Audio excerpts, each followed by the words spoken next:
glad to see all of you, even standing against the wall. That's a real tribute. Unless, of course, you leave after 10 minutes. Well, I don't think I've ever been here before. Sometimes I lose track of where I've been. I hear a lot of good things about this place, and I heard all the multicultural centers you have, and the African American, the Asian American, and the Puerto Rican, Latin American, and the gay and lesbian, and this and that. I decided there must be something else in this university besides multiculturalism, but you wouldn't know it from being here. So I want to talk today about, well, I guess history, but also what's happening today. Stephanie told you that the title of my memoir is You Can't Be Neutral on a Moving Train, which is sort of puzzling to a lot of people when they hear it. It puzzled me the first time when I said it. But I thought I'd say it anyway. So I would very often start off my classes that way. That is, I'd say, this is not going to be a neutral class. This is not a situation where you're going to spend a semester or a year with a teacher, and at the end of that semester, at the end of that year, you will have no idea where this teacher stands. We've all had that experience. And you wondered, I mean, how can you do that? How can you spend all this time with a teacher and at the end of a year not know where this teacher stands on what is going on in the world today? I said, no, this is not going to be a neutral course. You can't be neutral on a moving train, which translates as, some of my philosophical friends would question me about this. Now, wait a while. I think you can be, no. No, please. Don't analyze it too closely. I'm just trying to make a point, you see. And the point is that the world is already moving in certain directions. Things are already happening. Wars are going on. Kids are going hungry, you know. And in a world like this, you can't stand off, and you can't pretend to be objective and neutral and detached, because if you are, well, you're collaborating with whatever is going on. You're allowing it to happen. You're not interfering. You're not, and we need to interfere. We need all of us to interfere in whatever is going on, or else it will keep going on the same way. And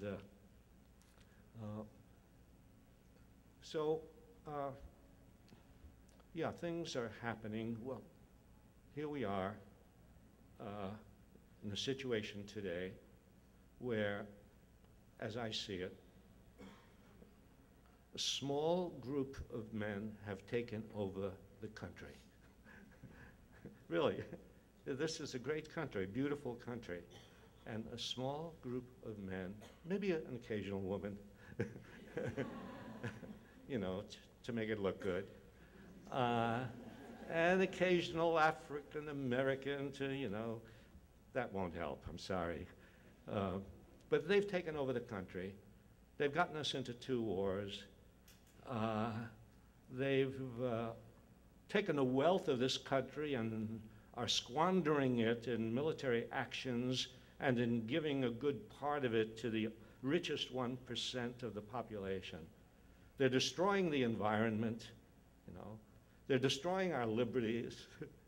They're saying we're at war, and since we're at war, you can't say the things you want to say. Since we're at war, you can't have the liberties that you think the Constitution gives you. Since we're at war, the president has to decide whether somebody can be picked up in the streets and kept incommunicado, and kept without counsel, and kept without rights, and kept indefinitely.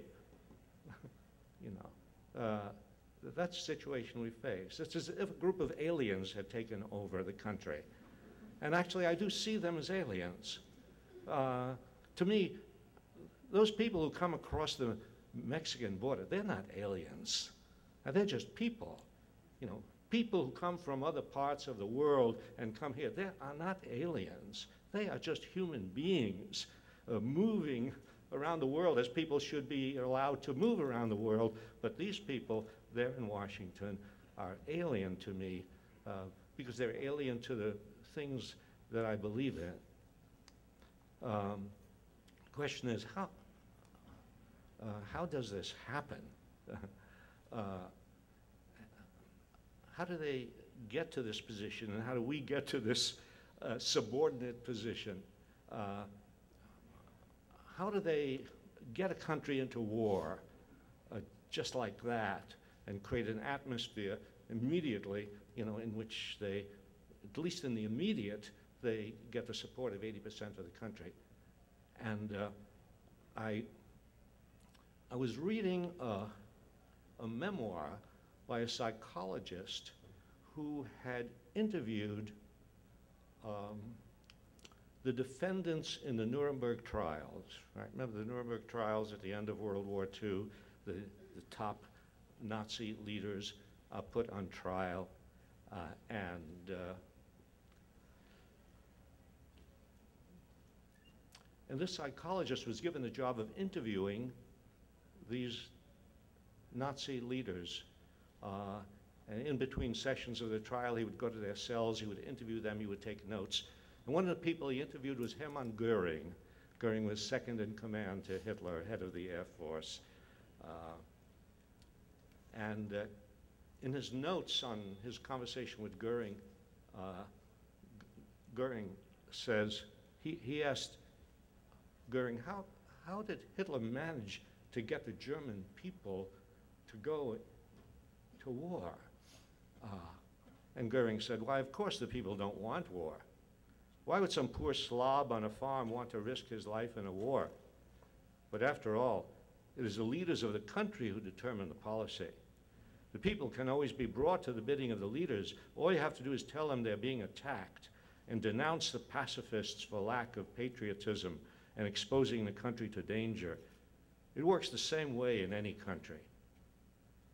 That last sentence was interesting. It works the same way in any country. It doesn't matter we have a totalitarian country, so-called democratic country. You know, no, it works the same way in every country. The leaders of the country can drag people into war. Well, historically, we've seen this, and we've seen how they do it. They do it by enticements. They do it by seduction. They do it by coercion. People don't naturally go to war. You very often hear people say, oh, it's human nature.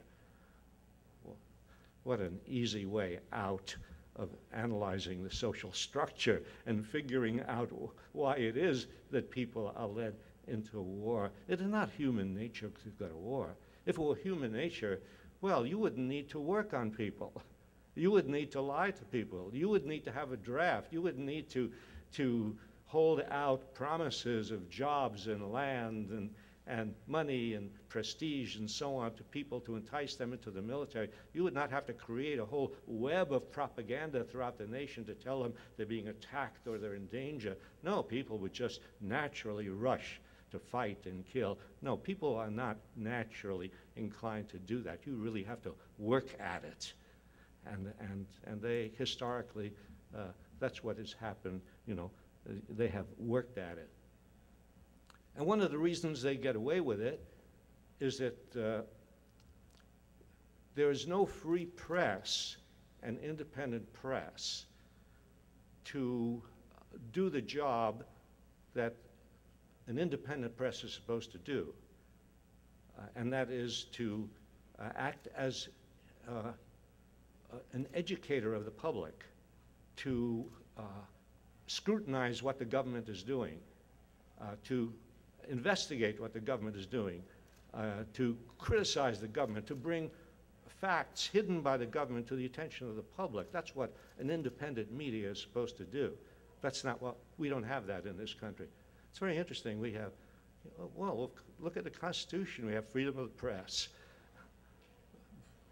But it's, you know, it's an old story that you can't tell how much freedom you have by looking at what's in the Constitution. There's a reality And the reality has to do with power, and it has to do with money. The reality is that the media are owned by corporate conglomerates with huge sums of money, and that's where their interests lie. And their interests lie in collaborating with the government and not with criticizing and investigating and exposing the government. And so the press, the media, will play the role of yes men to the government, and instead of doing what a free press should do in a democracy.